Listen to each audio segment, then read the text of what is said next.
Миний төлөө эх орон чинь юу хийж чадах вэ гэж асуухаас өмнө та өөрөө эх орныхоо төлөө юу хийж чадах вэ гэж асуу. Jan Jargal.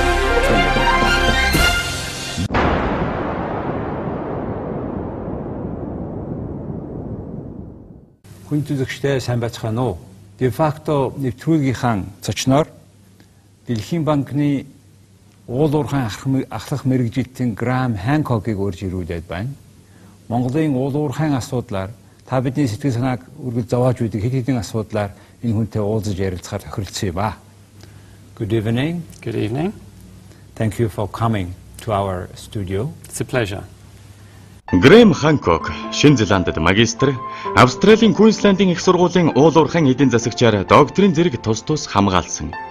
Канада, Шинэ Зеланд, Шинэ Гвиней зэрэг орнуудад геологийн хайгуул, олборлолт, ашигт малтамлын дүн шинжилгээ, мөн эдийн засаг санхүүгийн салбаруудад ажиллаж байсан ариун туршлагатай.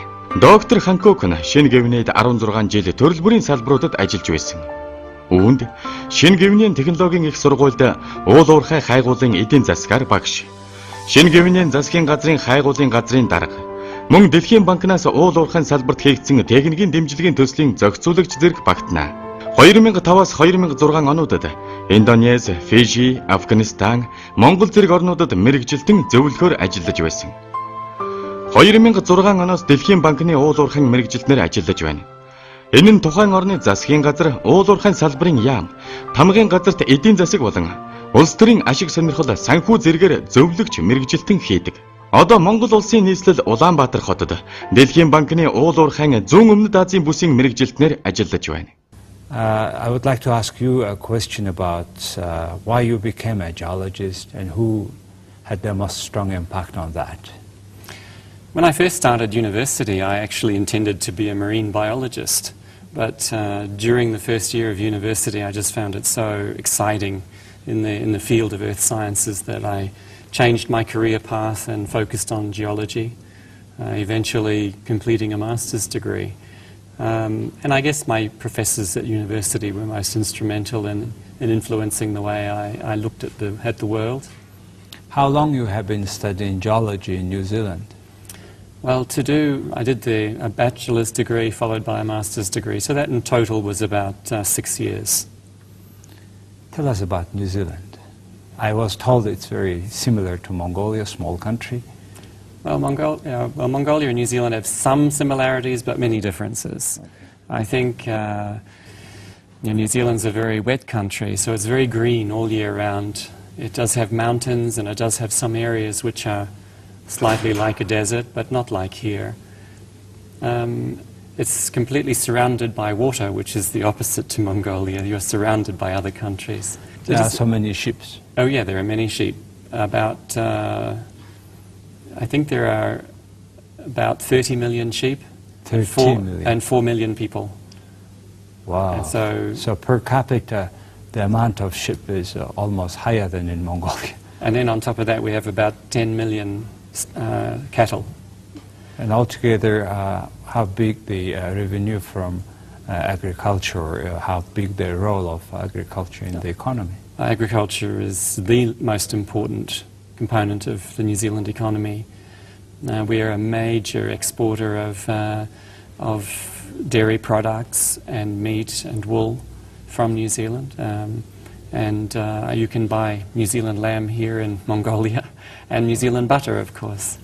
Should be very expensive all the way to come from New Zealand. Indeed, I'm sure it is. Have you tried? Yes. I use New Zealand butter here all the time. Oh, is it? Okay. How do you find Mongolian food, meat? I like it. I think it's great, given that all of it is basically organically grown. So, to me, it's very healthy, a healthy option, and probably one element which Mongolia could use in the future as a competitive advantage to be marketing, organic products from Mongolia. Well, yet we cannot even export to Russia and China. In particular, these days we have this mouth and foot disease. That is always going to be an issue, and until your animal health issues are dealt with, and you can guarantee the food security of what you're sending overseas, then you will have trouble. So I think that focusing on eradication of some of these diseases is going to be very important for Mongolia's agricultural future. Indeed. You have been working in Papua New Guinea. Yes. What brought you there? Well, I worked in Papua New Guinea for 16 years. I first went there as a university professor. I was teaching applied geology and mineral economics in the Faculty of Mining Engineering there. And after doing that for a few years, then the government asked me to take the role of Director of Mines, which is really the head of the mines department. And in those days in Papua New Guinea, they used to have expatriate civil service positions for areas where they did not have local expertise. They would hire someone from overseas. So I actually worked inside the civil service as a manager and supporting the minister and managing the mining sector in Papua New Guinea. What was the mine or mineral you were busy with? Papua New Guinea's biggest mineral export is copper, followed by gold and then oil. And in some respects I think it's going to have a lot of similarities to Mongolia, although Papua New Guinea has no coal to speak of, that does not export coal. But in terms of its copper and gold exports, it's actually at the moment substantially larger than Mongolia.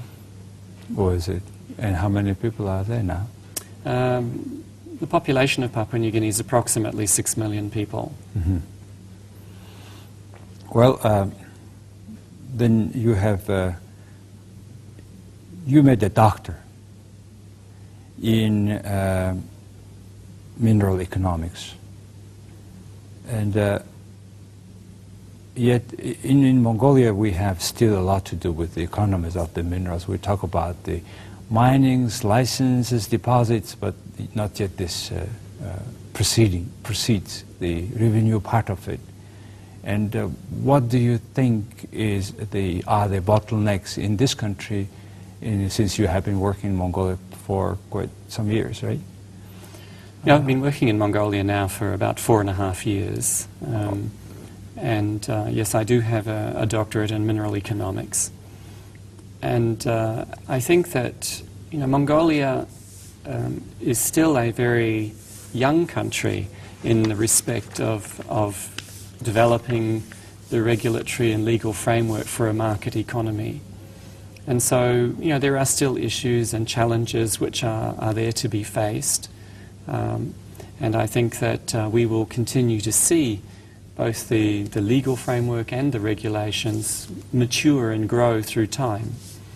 And this is a natural process.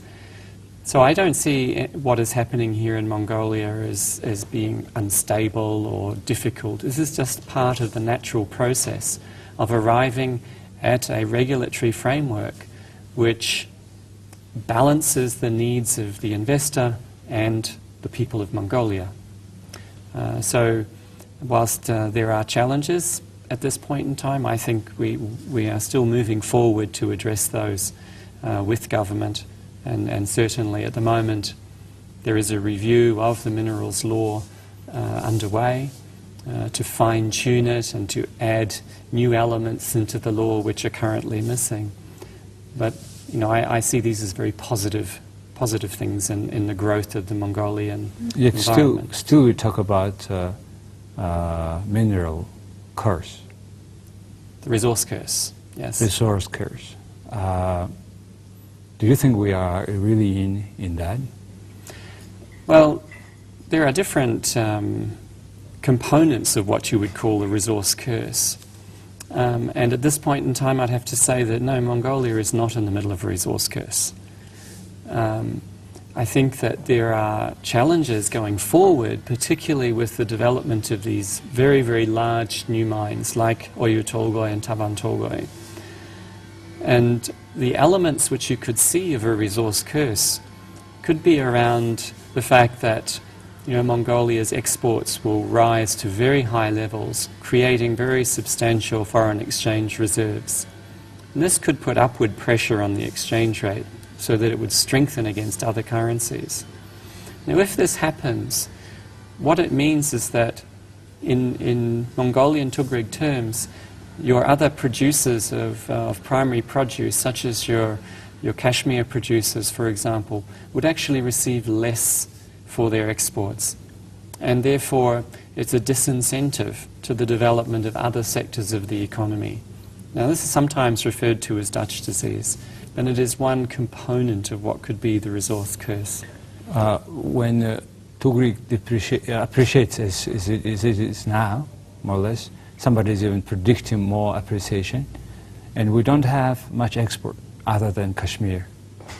Don't you think it's better for the economy in terms of salary, etc., value of the money?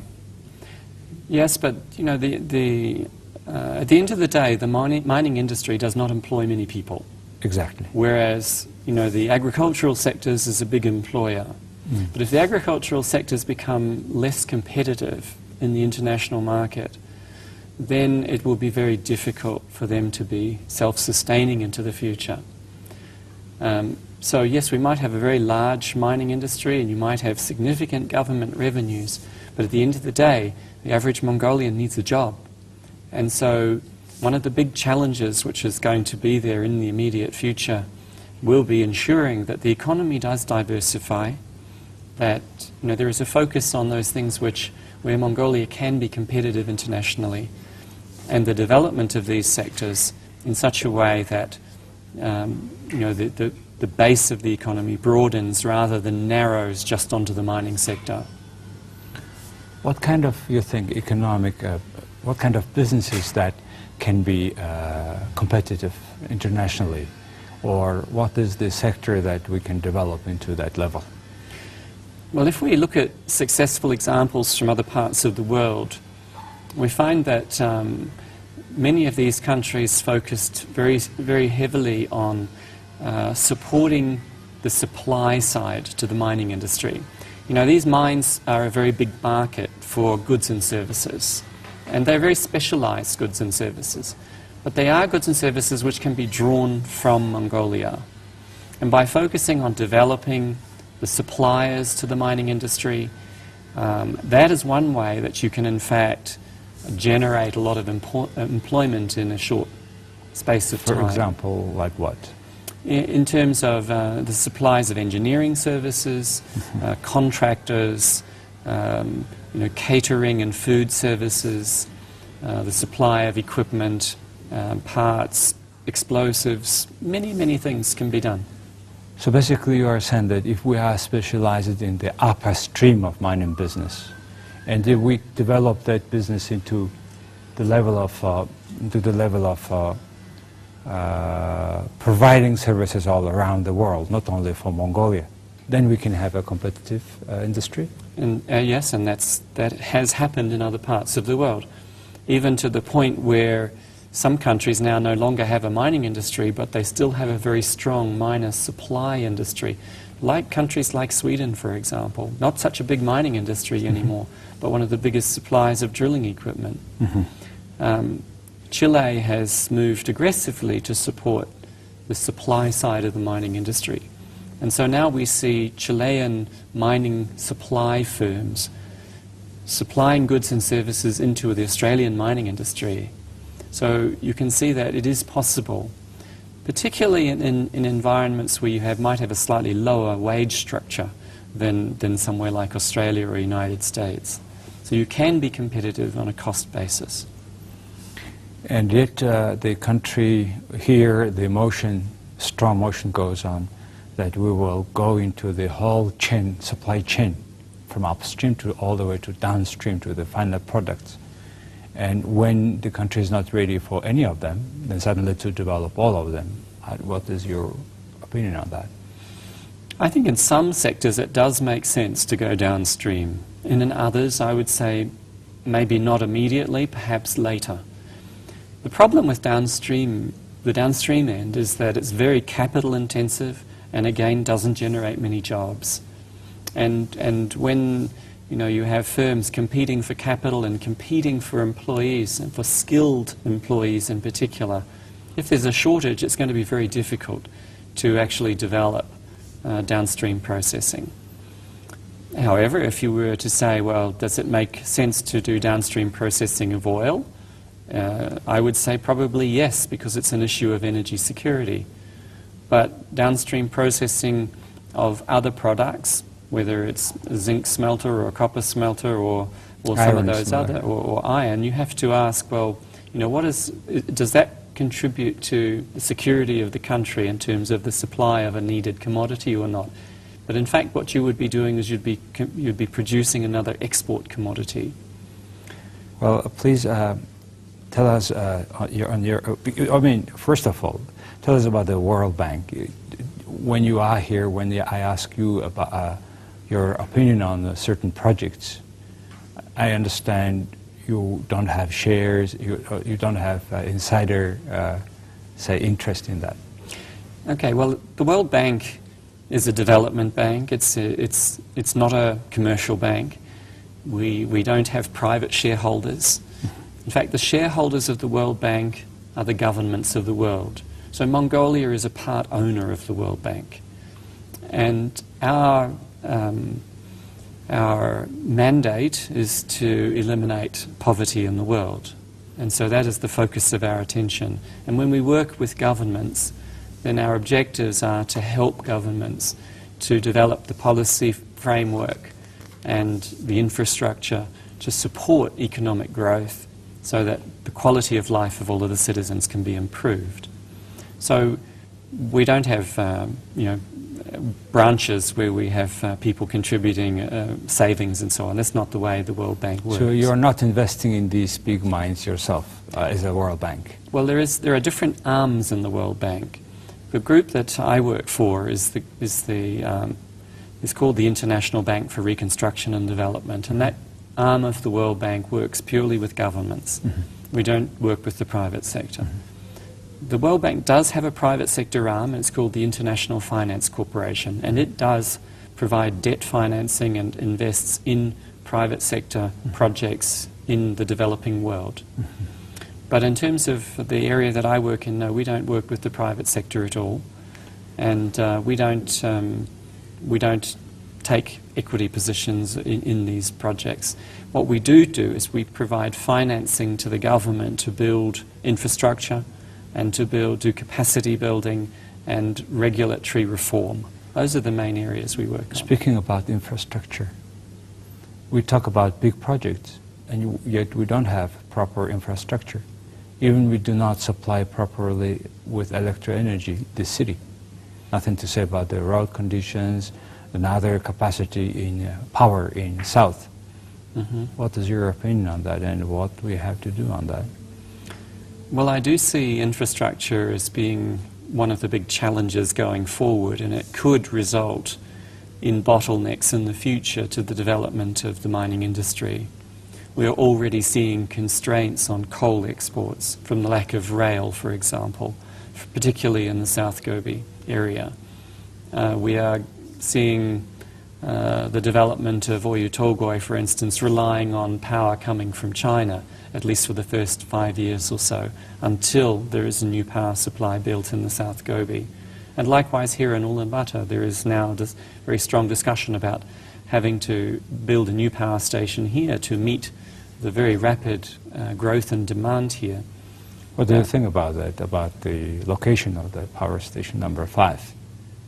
Well, I think because it's a combined heat and power plant, providing both electricity and heat for the district heating scheme in Ulaanbaatar, it seems to make sense also to base it in the city.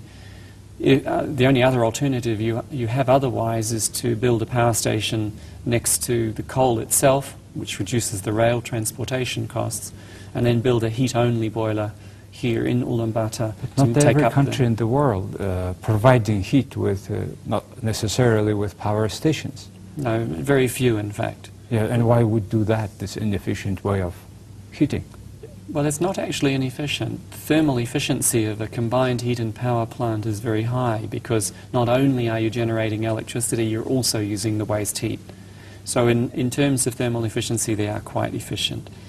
But, you know, most countries considered it too expensive to reticulate hot water, distribute the hot water. But here you have the reticulation system, and it's a case of building the capacity of that, which actually makes a lot of sense. It is cheaper to heat with the district heating scheme here in Ulaanbaatar than where, say, anywhere else in North America, for example. Yes, but how about the air pollution that we have already from the power station number 4? Well, the air pollution is an issue of how well the plant is designed and operated. And, you know, you can get very sophisticated electrostatic separators to remove the ash from the stack.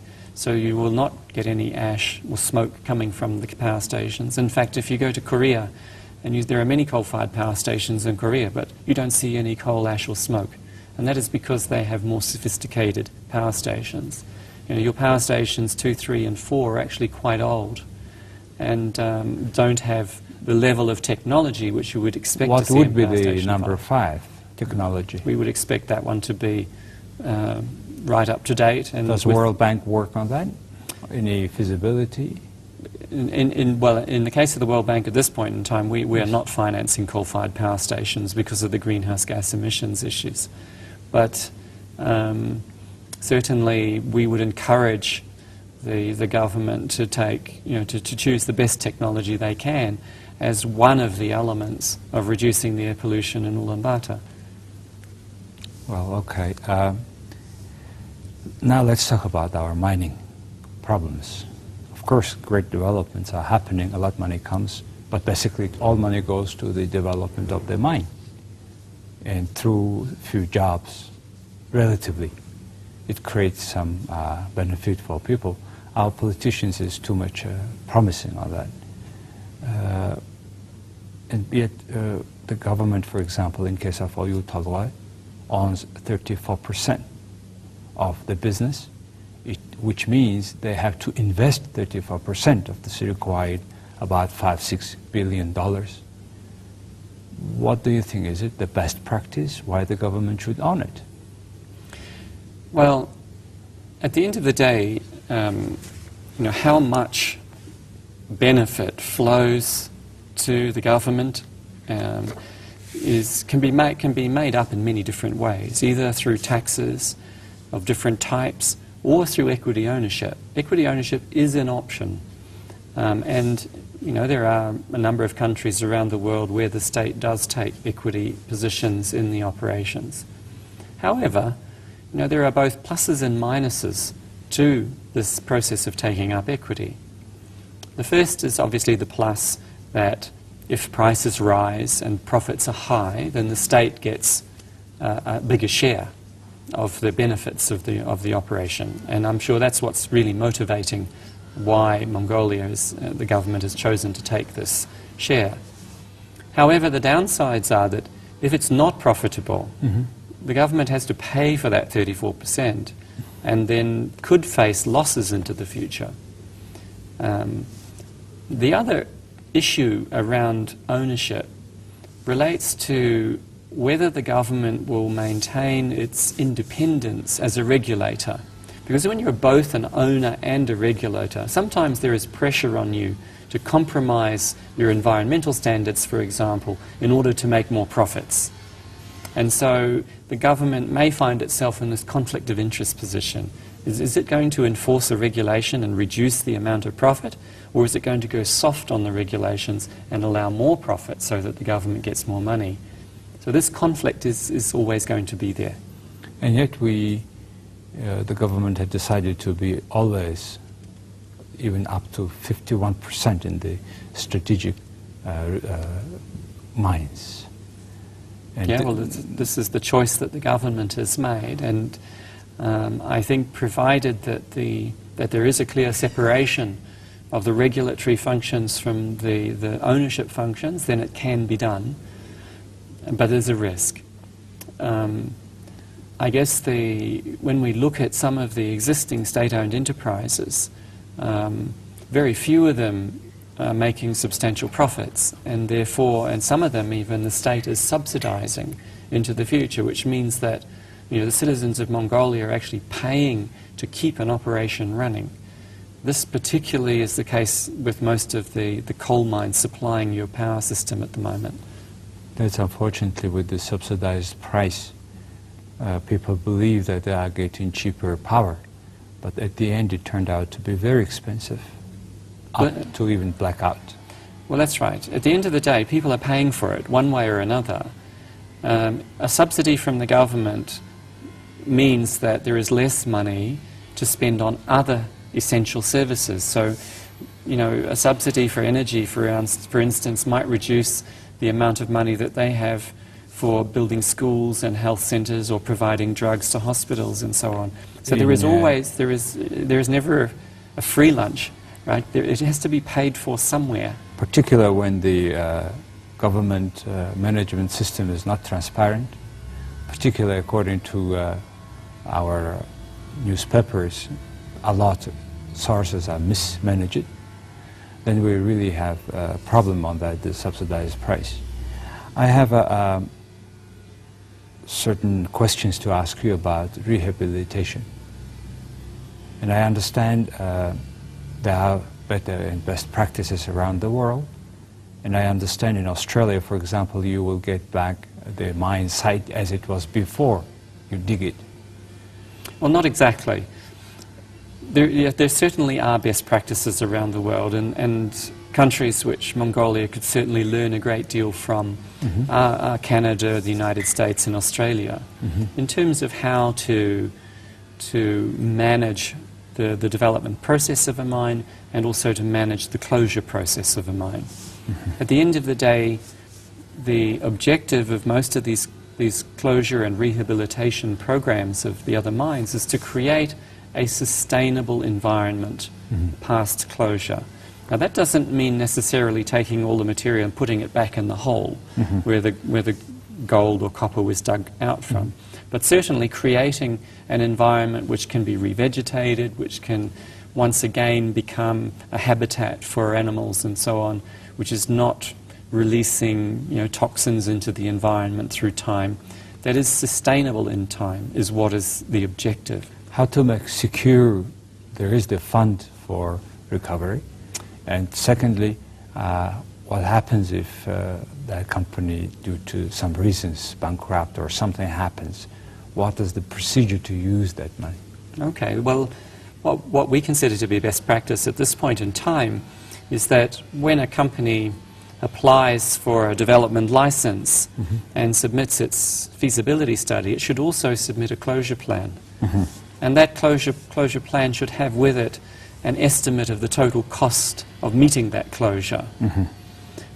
And what happens then is that as the mine is developed, the private sector operator places into a trust fund a certain amount each year, progressively increasing, so that eventually the amount of money that is in the fund equals the estimative cost to close the mine. Now, that money that's in that trust is no longer considered the funds of the company. So that if it goes bankrupt, for example, those funds cannot be touched by the receiver. And therefore, the government then has access to those funds to complete the rehabilitation works which need to be done. If the company is still healthy at the end of the mine and it then commences the mine closure process, it draws down on those funds and completes the closure. This trust fund is run by whom? It is actually a joint public-private partnership between the company and the government. And the country with so many mines like Mongolia can have a big trust fund in that sense? Well, each one of them has its own because it actually has tax implications. When you place the money into the trust fund, it is deductible for taxes if it's an expense. So each company has to have its own accounts, if you like. But ultimately, you could have many of them, and those trust funds are in fact a protection for the people of Mongolia against mine sites just being abandoned and left in a mess. See, we have a mess. We have hundreds of rivers have disappeared as a result of different mining. And nobody is taking responsibility, just big noises and nothing. Provided if we have this trust fund, do you think do we have this fund in Mongolia? You don't have anything like this at this point in time. Why? It is an element which I think is being considered at the moment in the review of the minerals law. In the past, it hasn't been a focus of attention. Now it is becoming a focus of attention. So I'm very hopeful that we will get this addressed. You know, there is a place called the Zamar. It's Yes. a gold place. It's like now at the surface of moon. I have been to Zama, yes. Would you agree? There are parts of it that are like that, yes. Terrible. And But there are other parts that have been rehabilitated. It just depends on the company and their ethics and how well the government is enforcing the regulations which currently exist. I think the regulations that currently exist still need to be further developed and strengthened. But I think also the capacity of the government to monitor the mining industry needs to be significantly strengthened. So what happened when the river disappears as a result of gold digging in some places, washing gold down the stream somewhere 10, 20 kilometers, there is no river anymore. Life is stopped there. So what can we do? Well, certainly, you know, there has been impacts on rivers from alluvial mining, but there is, at the same time, we're also experiencing the impacts of climate change in Mongolia. So not all of it can be attributed to the mining industry, because at the end of the day, if water is flowing into an area, it doesn't just disappear, right? It still must also flow out after it's been used in that mining area. So I think what we are seeing is more an impact from climate change than the mining industry. But certainly there are impacts. When I see the way that mining, particularly the alluvial miners here, operate compared to how they do in New Zealand, for example, which have very stringent regulations. You know, in New Zealand, the water that returns back into the river is quite clean, and the way it is managed through a series of settling ponds to make sure that all of the silt drops out before the water returns to the stream, make sure that the fish and other biodiversity is not impacted. That's what I mean. The river is staying there. At the end, the river still flows. But it's dirty in Mongolia. It's clean in New Zealand. Yeah. And that is because of the inadequacy of both the regulations and I guess the capacity to monitor effectively these operations. Now, whenever we talk about increasing capacity, it's a combination of things. It's a combination. You need money to increase your capacity. Sometimes it means more staff, sometimes it means better equipment, and very often it means funding just to enable people to get to the mine sites, to monitor what is going on. So that's a role of also local community is also monitoring of the site, the way how the cleaning is happening.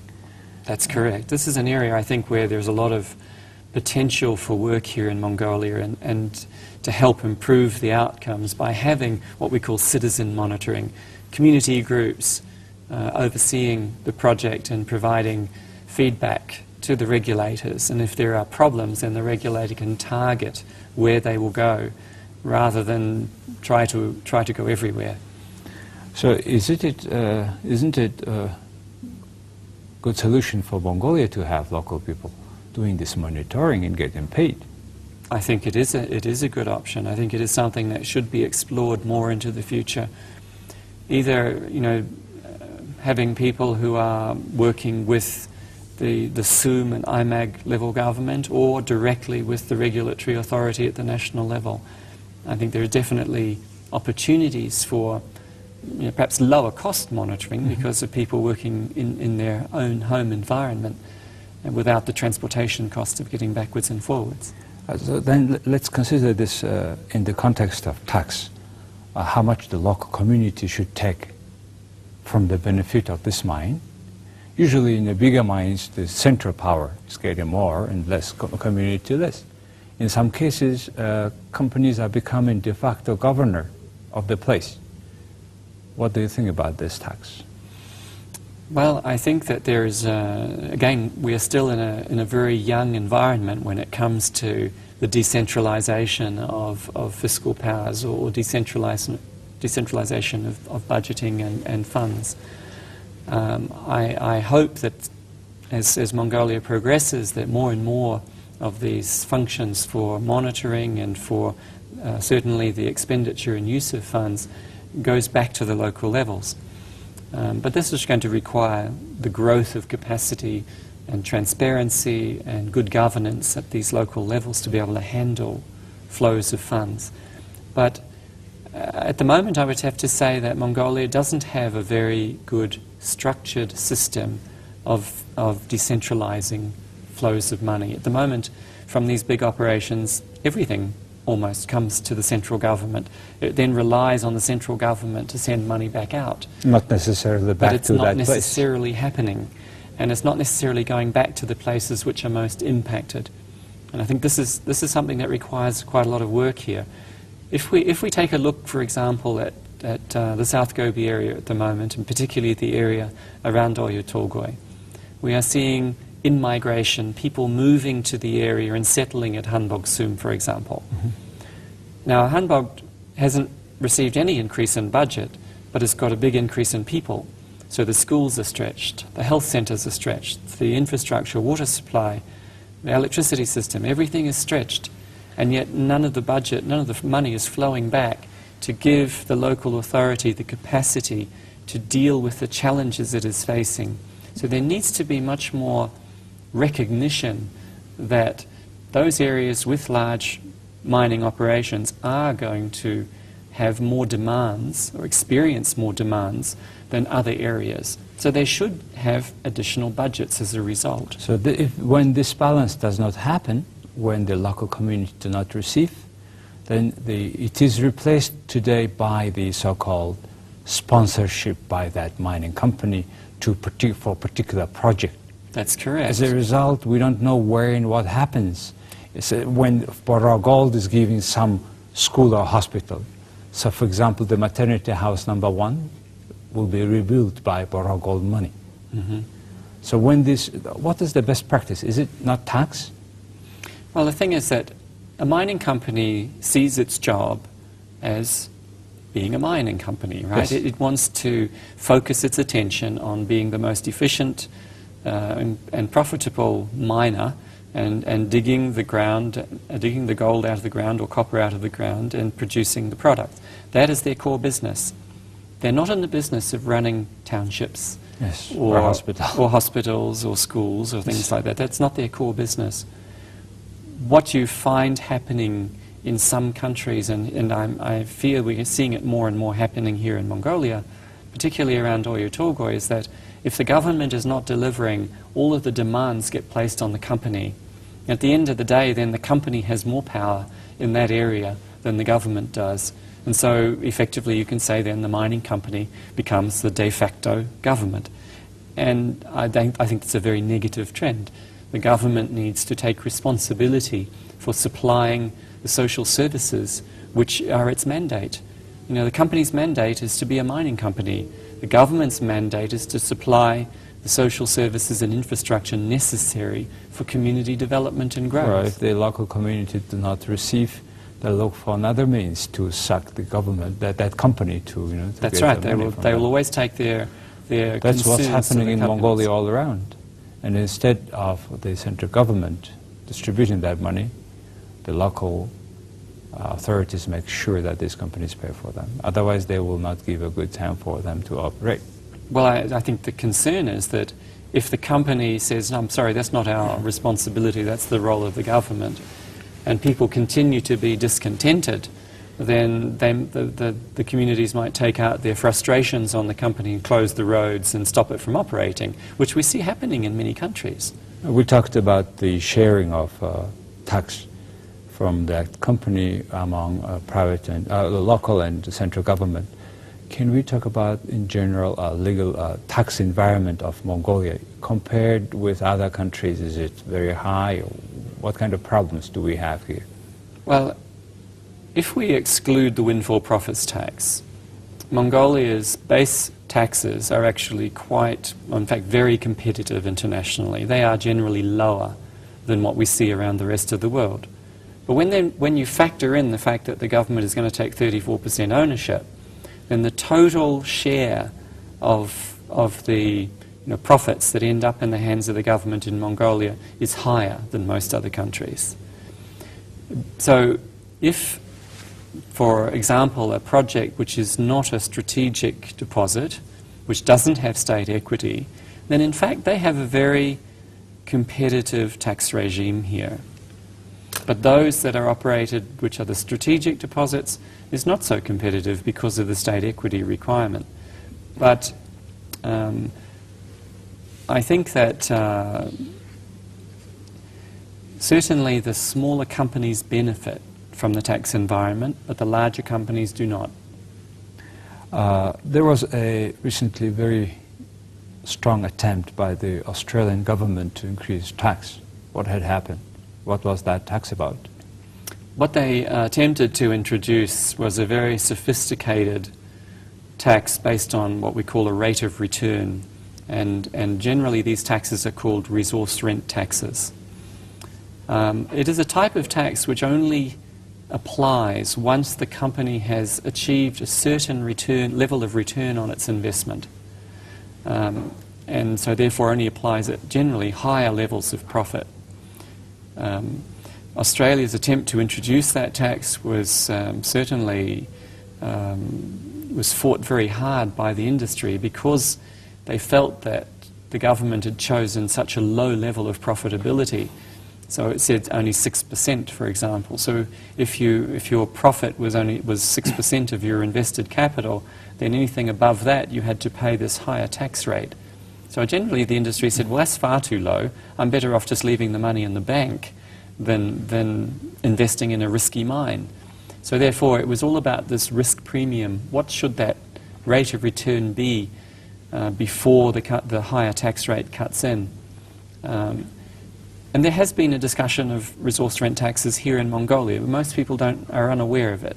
But certainly in the context of the Oyu Tolgoi agreement, there was a discussion about how do they apply taxes in the event of super high profits. So it has been discussed, it has been looked at here. The Ministry of Finance is aware of these types of taxes. So overall we have a lot of problems to solve in mining industry. I wouldn't say a lot of problems. I think they are all necessary challenges. They're all part of the process. I wouldn't want to characterize it that Mongolia is bad in some way, because I don't think it is. You know, you're having massive levels of investment. It can't be too bad. Otherwise, people wouldn't be investing. You are a very optimistic person, Mr. Hancock. Thank you very much for coming to our program. It was so interesting to learn more about mining and mining tax system in the country and other countries as well. Thank you, Jargal. Thank you very much. Аны төлөө эх орн чинь юу хийж чадах вэ гэж асуухаас өмнө та өөрөө эх орныхон төлөө юу хийж чадах вэ гэж асуу. Young for Jargal.